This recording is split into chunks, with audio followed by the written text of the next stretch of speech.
ياه، فيلم جديد عن واحد رايح يتجوز واحدة أبوها رئيس عصابة. أنا مش عارف، حاسس إن أنا ما شفتش الفكرة دي قبل كده. يا أعمى يا أعمى.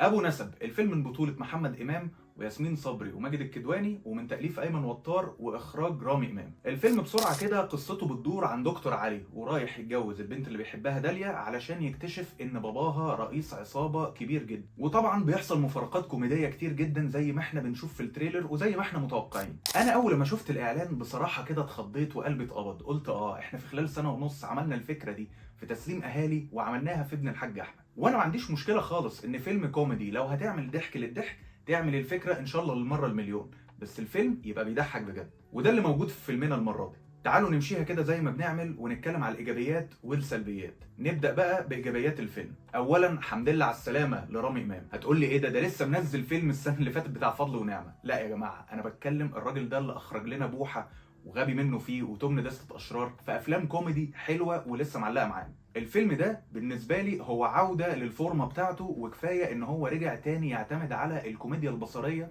في مشاهد كتير قوي في الفيلم ده. وده يعتبر اول تعامل في فيلم بشكل رسمي ما بينه وما بين اخوه محمد امام، يعني لو ما اعتبرناش ان فرقه ناجي عطا الله ده كان مسلسل بطوله باباهم عادل امام. نيجي بقى لمحمد امام اللي كان شايل الفيلم على كتافه وعمال يجري بيه. انا في العادي ما كانش ليا قوي في محمد امام وما كنتش بحب طريقته، لان انا بحس ان هو في كل الافلام طالع الواد البرمجي المخلص، ويعني ده اي حد بيحب يعمل برمجي ومخلص بيقوم مقلد عادل امام، ما بالك بابنه بقى. بس حاجه كنت بحترمها فيه وكنت بحب الافلام بتاعته ان هي اكشن كوميدي وكانت بالنسبه لي بتبقى مسليه، لكن في الفيلم ده هو غير جلده تماما. الشخصيه بتاعت دكتور علي هي شخصيه فيها جزء من الجبن والسذاجه اللي مخليه الشخصيه كتابتها وطريقتها حلوه جدا. انا كنت بس بدات اقلق لما لقيت شويه مقارنات طفيفه كده على انستجرام واكس لما كان عارض صورته بالكرش دي، وناس تقول لك بص كان فورمه في فيلم عمهم السنه اللي فاتت ودلوقتي بكرش، ده كريستن بيل يا اخواتي. والحمد لله لانه مفيش مقارنه اصلا، لانه الفيلم ده كوميدي بحت، والفورمه بتاعت الكرش اللي هو كان عاملها دي كانت مطلوبه في الفيلم، او على الاقل عشان تبين لنا ان شخصيه دكتور علي ده لا له في الطور ولا في الطحين. وبصراحه انا الفيلم كله كنت قاعد مبسوط بالكوميديك تايمنج، توقيت الكوميدي بتاع محمد امام في الفيلم ده،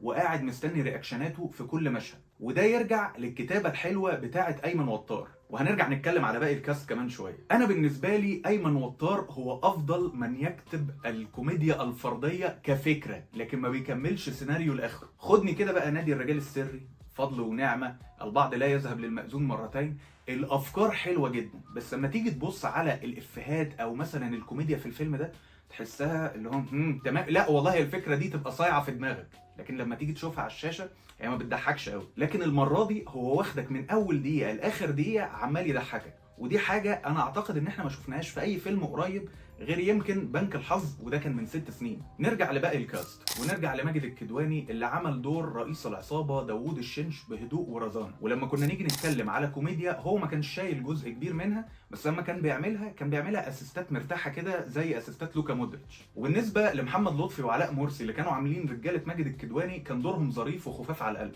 ومحمد لطفي كان ليه لازمه انا بالنسبه لي كانت مضحكه جدا. والفيلم زي ما بان في الاعلان فيه ضيوف شرف كتير جدا، منهم محمد ثروت وهالة فاخر وماجد المصري وناس كتير قوي، وبيجمع بعد سنين كتير قوي وفاء عامر بابن عادل امام. انا لغايه دلوقتي لما شفتها ما قدرتش اشيل المشهد ده من دماغي. قولي لي يا محامية.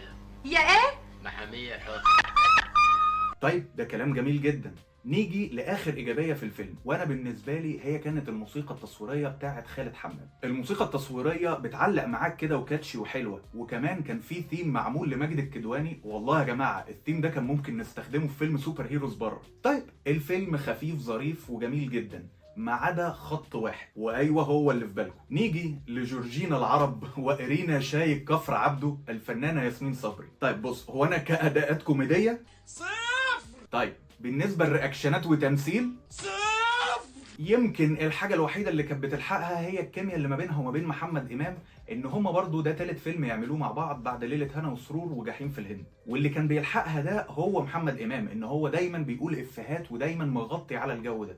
ولو انتوا حاسين ان انا متحامل عليها يا ريت يا جماعه تقعدوا بعد التتر لما بيخلص عاملين الكواليس وكده، شوفوا هي في العادي اصلا مش شخص كوميدي، وبتتفاجئ بقى في الكواليس دي انها شخص ما بيعرفش يمثل كمان. وتقييمي للفيلم هو 7.5 من 10. ويا جماعه بس عشان اشرح لكم حاجه، ال7.5 ده تقييمي لفيلم مصري بالستاندردز بتاعته، بالمقومات بتاعته، بان هو بيحاول يعمل كوميدي هلس للهلس، علشان برضو الدنيا دي تبقى واضحه. يعني مثلا لو الواحد ادى انترستيلر 9 او 9.5، مش الفارق ما بينهم هو نمرتين، هو احنا بنتكلم على الفيلم ده والتوقعات من الفيلم ده. وده سريعا كانت مراجعتي لفيلم ابو نسب، وقولوا لي في الكومنتات عايزين نعمل ريفيو لايه تاني او نتكلم في مواضيع ايه تاني، وما تنسوش تعملوا لايك وشير وسبسكرايب، واشوفكم في حلقه جديده، وشكرا.